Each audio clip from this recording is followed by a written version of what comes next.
किसान साथियों राम राम।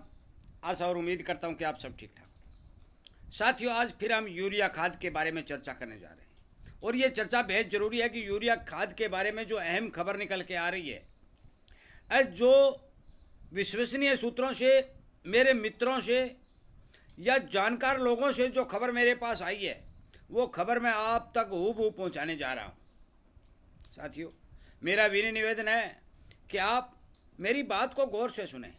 एक बात, सबसे पहले मैं एक बात और बता देना चाहता हूँ, वो थोड़ा ध्यान से सुन लेना, क्योंकि वो एक कहानी के रूप में आपको सावधान करने के लिए बनाई गई है। साथियों, हम जो ब्याह शादी या घर के अंदर दो प्रकार की सब्जी बनाते हैं। पहली सब्जी बनाते हैं मटर पनीर की, और दूसरी सब्जी कौन सी बनाते हैं? आलू मटर की।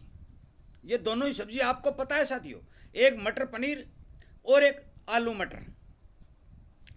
मटर पनीर की जो सब्जी किसी भी खाना खाने वाले को दिखाई देती है तो वो पनीर खा जाता है, परंतु मटर को छोड़ देता है और उस गड्ढे में डाल देता है जो खाली बर्तनों और विषैले बर्तनों के लिए छोड़ा गया है। परंतु आलू मटर की सब्जी यदि किसी को मिलती है, सुनने वाली बात है साथियों, तो आलू ही खा जाता है और मटर ही खा जाता है। इसका मतलब क्या निकाला जाए? इसका मतलब ये निकलता है साथियों कि आलू मटर का तो मेल है, वो तो आपस में मिलजुल कर इकट्ठे हो जाते हैं, वहां तो आलू की भी इज्जत होती है और मटर की भी इज्जत होती है। परंतु पनीर और मटर का मेल नहीं है, क्योंकि पनीर एक हाई क्वालिटी की चीज है और मटर खेत में बेचारे किसान की सब्जी है। तो भाई मटर को वहां कौन पूछे? साथियों, ये बात इसलिए बता रहा हूं कि यदि बड़े लोगों के साथ जुड़ोगे तो भीड़ के रूप में दिखाई दोगे, सुनने वाला कोई नहीं होगा। परंतु यदि आलू मटर की तरह अपने किसानी हित के अंदर किसान के साथ जुड़ेगा तो उसका सम्मान भी होगा, उसकी बात भी सुनी जाएगी और उसकी बात का हल भी निकलेगा। इसलिए साथियों, मेरी बात पर ध्यान दें। मटर पनीर की तरह बड़े बड़े लोगों के साथ जुड़ करके, बड़े बड़े लोगों को के हाव भाव देख करके आप भीड़ का हिस्सा न बने और किसान के साथ जुड़ करके किसान हित में काम कर करके जो मैं ये जो जागरूकता अभियान चला रहा हूं, इस अभियान को सफल बनाने की कोशिश करें, ज्यादा से ज्यादा सदस्यों को जोड़ने की कोशिश करें ताकि आपकी आवाज सरकार तक पहुंच जा सके। अब मैं बात करता हूं यूरिया का स्टेटमेंट की। मध्य प्रदेश से एक खबर आई है साथी। मध्य प्रदेश सरकार के श्री मोहन यादव ने 30 आदमियों के ऊपर तो एफआईआर दर्ज करी है, नंबर 1, और 56 आदमियों के खाद बेचने वाले लाइसेंस रद्द करें, नंबर 2, और 70 को सस्पेंड कर दिया और 188 खाद बेचने वालों पर और ज्यादा कड़ी कार्रवाई कर दी। क्यों कर दी भाई? किस लिए की? मध्य प्रदेश का बहुत बड़ा एरिया है और कार्रवाई की है तुच्छ लोगों के ऊपर। क्यों की है? क्योंकि यूरिया की कालाबाजारी हो रही है। कुछ दिन पहले मैंने आपको हरियाणा सरकार के आंकड़े बताए। हरियाणा सरकार ने यह कहा कि पिछले साल इन दिनों तक हमारी 5.5 लाख टन मैट्रिक टन के लगभग यूरिया किसान ने यूज की थी, परंतु अब की बार 6.5 लाख टन यूरिया हमें उपलब्ध कराने के बाद में भी कमी देखी जा रही है। हाँ, सच्चाई है भाई, कमी आएगी।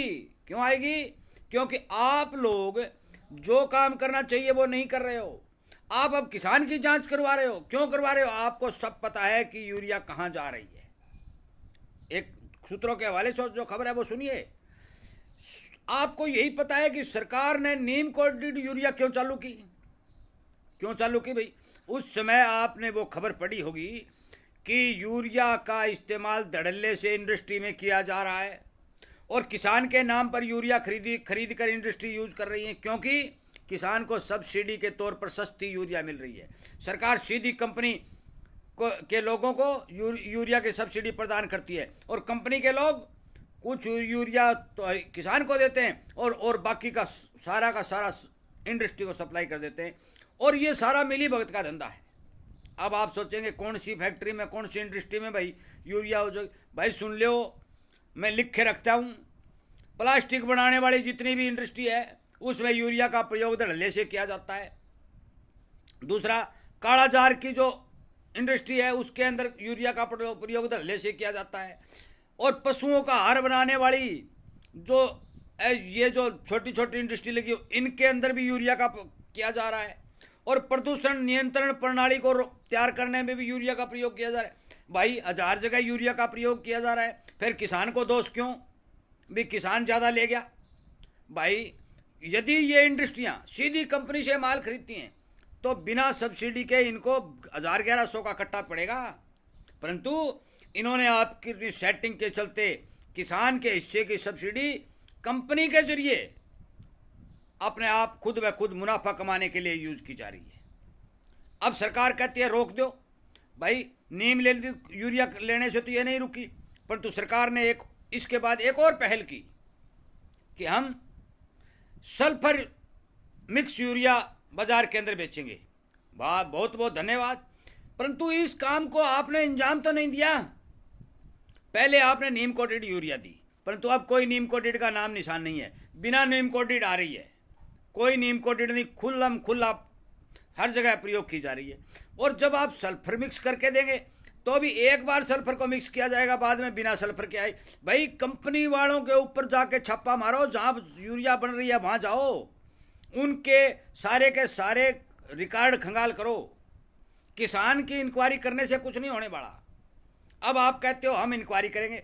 भाई कंपनी बहुत शातिर है, और कंपनी कौन चला रहा है? आप चला रहे हो, आपके लोग चला रहे हैं, बिजनेसमैन चला रहे हैं, और बड़े बड़े औद्योगिक घराने चला रहे हैं। ये सच्चाई है। सरकार को इस बारे क्यों नहीं पता? क्योंकि सरकार को सब पता है कि वो सरकार को हर पार्टी को डोनेशन देते हैं। सारी की सारी पार्टियां उन कंपनियों से डोनेशन लेकर के अपना खर्चा चलाती हैं। तो फिर कंपनी वालों के लिए खुली छूट है और किसान के लिए कुछ नहीं। साथियों, यदि सरकार उन कंपनियों के ठेकेदारों के ऊपर अंकुश नहीं लगाएगी तो मान के चलो, यदि सरकार इंक्वायरी भी करेगी, जांच भी करेगी, तो बहुत भारी मात्रा में फर्जी किसानों के आधार कार्ड लेकर के कंपनियों को तो इंडस्ट्री आराम से अपना सिस्टम चला के यूरिया प्राप्त करती रहेगी। ये नहीं रुकने वाला। टाडा लगा दो उग्रवादी के ऊपर, जो टाडा लगा है वो टाडा लगा दो। गलत काम करने वाले को टाडा लगेगा, भाई सारी उम्र जेल होगी। फिर देखते हैं कौन करता है। साथियों, किसान के ऊपर 1000 प्रकार के कानून लगाए जा रहे हैं, परंतु जो उद्योगपति, जो बड़ी बड़ी इंडस्ट्रियां चलाने वाले, वो धड़ल्ले से सरकारी सब्सिडी का मिसयूज करके चोरी छुपे सारा का सारा माल धड़ल्ले से लूट रहे हैं। उनके ऊपर कोई जानकारी नहीं। अनेक तरह की इंडस्ट्री के अंदर यूरिया की खपत की जा रही है और जुम्मे किसान को लग रही है, सब्सिडी किसान के नाम पर आ रही है। और सरकार कहती है हम जांच कराएंगे, हम FIR करेंगे, हम लाइसेंस रद्द करेंगे। अरे करो, क्या करोगे? आप इंडस्ट्रियों के ऊपर अंकुश लगाइए, अपनी खाद बनाने वाली कंपनियों के ऊपर गौर करिए, उनके ऊपर ध्यान दीजिए, ताकि जो आप डेडलाइन जारी करते हैं वो डेडलाइन पूरी हो सके। नीम लेती यूरिया की डेडलाइन की, आज मेरे पास भी आधा बैग पड़ा है, उसमें नीम का नामो निशान नहीं है। साथियों, इसी तरह सल्फर के ऊपर जो प्रयोग के ऊपर जो बात कही गई, उसके ऊपर अभी ध्यान नहीं दिया गया है। अनेक तरह के रास्ते निकालकर इंडस्ट्रीज किसान की सब्सिडी खाएंगी ही खाएंगी जब तक सरकार उन्हें खिलाएगी। और सरकार खिला रही है, मेरा सीधा आरोप सरकार के ऊपर है, क्योंकि सरकार चाहे तो पत्ता भी नहीं हिल सकता, और सरकार चाहे तो एक रात में सिस्टम बदल सकता है। इस देश में रात की 12 बजे 500 और 1000 के नोट बंद किए जा सकते हैं, तो क्या इंडस्ट्री यूज करने वाली ये यूरिया बंद नहीं की जा सकती? की जा सकती है। मनुष्य होनी चाहिए। तमाम एजेंसियां सरकार के पास है, सारी पुलिस सरकार के पास है, मिलिट्री फौज सरकार के पास है, वो CID और अनेक तरह की टिड्डी फिड्डी सारी सरकार के पास है। फिर ये धड़ल्ले से गोरख धंधा क्यों चल रहा है? हर जगह गोरख धंधा और नकली सामान की काला बाजारी इस भारत देश के अंदर इतना बड़ा मुंह बा चुकी है, खोल चुकी है कि उसको बंद करना आसान नहीं है। इसके लिए सख्त से सख्त कानून बनाकर यदि इसके ऊपर काम किया जाएगा तब जाकर के ये काम बंद होगा और किसान को ठीक किसान का हक मिलेगा। जो केंद्र सरकार किसान को सब्सिडी जारी करती है, वो बीच में खा कौन रहा है? ये कहते हैं कि सीधा किसान के खाते में जा रहा है। अब घर घर यूरिया पहुंचाने की बात की जा रही। भाई घर घर बेशक पहुंचा दो, आप घर घर भी पहुंचाओगे तो भी नकली किसान बनकर आपकी यूरिया इंडस्ट्री ले जाएगी।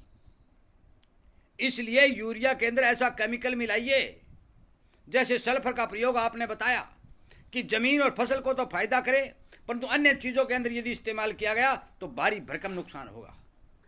इस बारे और टाडा जैसे कानून का यूज करके मिलावटखोरी के ऊपर अंकुश लगाने का काम करें। मेरी सभी किसान साथियों से विनय निवेदन और प्रार्थना है कि मेरे इस वीडियो को, इस यूरिया की कालाबाजारी रोकने वाले अभियान को आगे से आगे शेयर करके नेताओं, सरकारी अधिकारियों और सरकार तक पहुंचाने की कोशिश करें, ताकि आपका हक आपको सुनिश्चित रूप से मिल सके। आपको 25-30% मिल रहा है, बाकी 75% डाकू रस्ते में खा रहे हैं। इस बारे ध्यान दिया जाए साथियों। सावधानी, सचेतता और जागरूकता के बगैर, मैंने एक वीडियो में पहले भी कहा, जागरूकता के बगैर ये अभियान कामयाब होने वाला नहीं है। क्योंकि ये बीमारी, ये जब से हरित क्रांति आई है और यूरिया, डीएपी जैसी रासायनिक खादें आई हैं, उसके साथ ही ये बीमारी का कीड़ा भारत के अंदर आ गया। और इस कीड़े को मारने के लिए सरकार का भारी भरकम डंडा चलना बेहद जरूरी है। जब जाके कीड़ा मरेगा, जब मिलावटखोरी, नकली और किसान का हक जो लोग खा रहे हैं, जो किसान को मिलने वाली सब्सिडी के ऊपर जो खाद किसान को मिल रही है, उस खाद को मिसयूज करके मंदे भाव में अपनी इंडस्ट्री में यूज कर रहे हैं, उन लोगों के ऊपर रोक लगेगी। और जिसी कारण ये लगातार यूरिया की कमी दिखाई दी जा रही है। मैं मानता हूं डीएपी विदेशों से आती है, उसकी कमी हो सकती है। यूरिया की कमी क्यों? यूरिया की कमी होने की जो जानकारी मेरे को मिली है वो ये है कि लगातार इंडस्ट्री के अंदर भारी भरकम मात्रा में यूरिया का प्रयोग बढ़ रहा है, जिससे किसान को भारी नुकसान हो रहा है, किसान को यूरिया की किल्लत हो रही है। मेरे इस वीडियो को शेयर करने के लिए, इस आवाज़ का साथ देने के लिए, किसान हित में काम करने के लिए और जन जन तक इस वीडियो को पहुंचाने के लिए मैं आप सबका धन्यवाद करते हुए उम्मीद करता हूं कि जरूर आप इस तरह की जानकारी पर ध्यान देंगे और वीडियो को ज़्यादा से ज़्यादा पॉपुलर करके शेयर करेंगे। जय हिंद।